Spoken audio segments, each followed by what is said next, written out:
Welcome and welcome back. It's another amazing day in paradise. Thank you so much for being here. I genuinely appreciate your presence. This is video 4 and it is it's Wednesday, February 18th.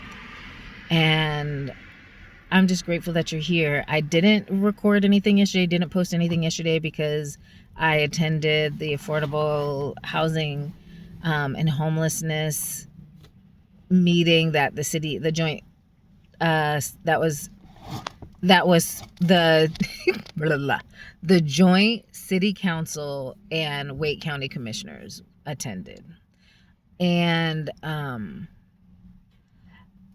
it was a perfect introduction to why affordable housing is such a mess here. And I think one of the reasons is because we're leaving it in the hands of the government to fix. And if we take it out of the hands of the government to fix, it would get fixed. So that's one of the messes that I want to fix. And I don't know if you remember, if you watched the video before this, I talked about what it means to be 3C with me. And my 3Cs are committed, compassionate, and crazy. And I invited you to, I'm going to invite you to choose one of those 3Cs, and bring 2 of your own so we can have a diverse mix of C's that are in the mix. And there's no really reason for C's. It was a rhyme, and that's what God gave to me.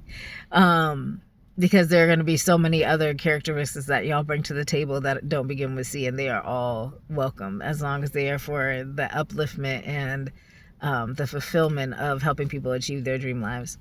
And so, but I wanted to, in saying that I'm committed, my commitment is to highlighting the best and addressing the mess here in Raleigh. And of course, we got to say that the best is our people, our neighborhoods, our nonprofits, and our businesses, right? Not all of them. We're just going to say most of them, right?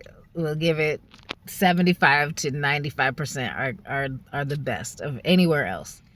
And so when I think on that, and I think about addressing the mess, some of the messes, affordable housing. And going along with affordable housing is homelessness, right? Addressing those, and because they're companions. And there's a book that's called Homelessness is a Housing Problem, that while people want to get distracted by all the other reasons people don't have stable housing, the common denominator across the United States, across our nation, is the lack of affordable housing. In companionship with that, I think those 2 things is the lack of opportunity for upward mobility. Because the reality is that here in Wake County, actually here in Raleigh, because it's the Raleigh Housing Authority, it's a federal program, there are 4,000 vouchers that are keeping people housed. And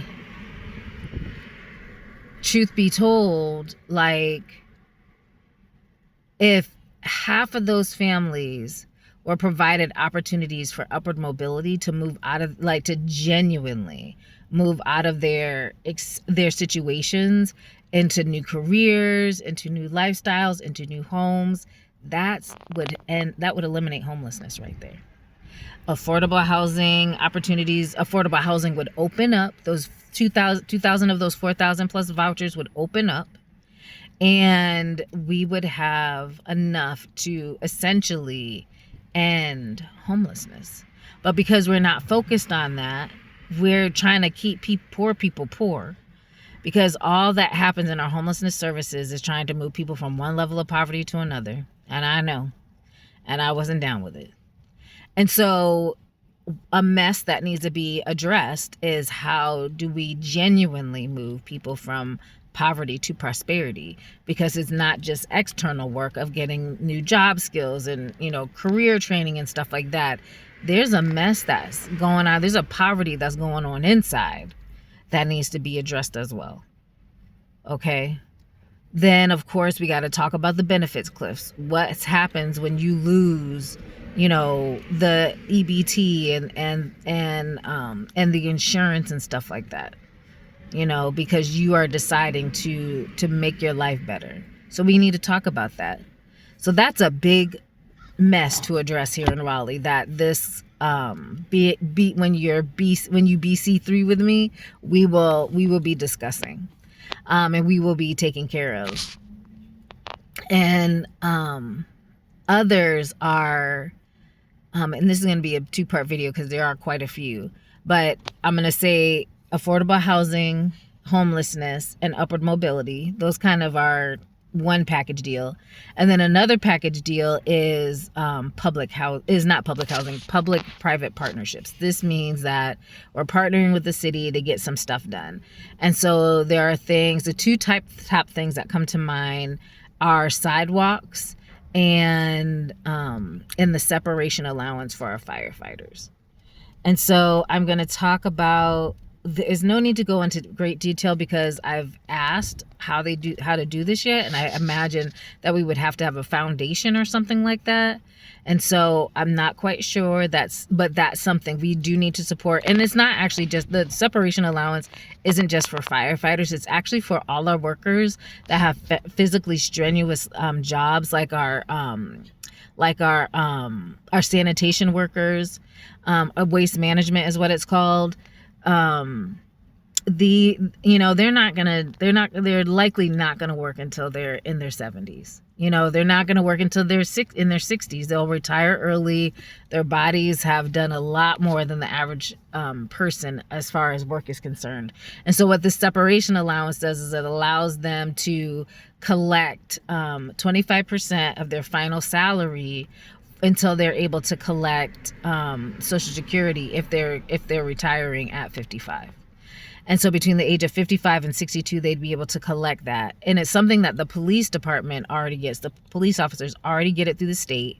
And for some reason, they won't fund the firefighters. And so the firefighters have been asking for this separation allowance because they are everywhere.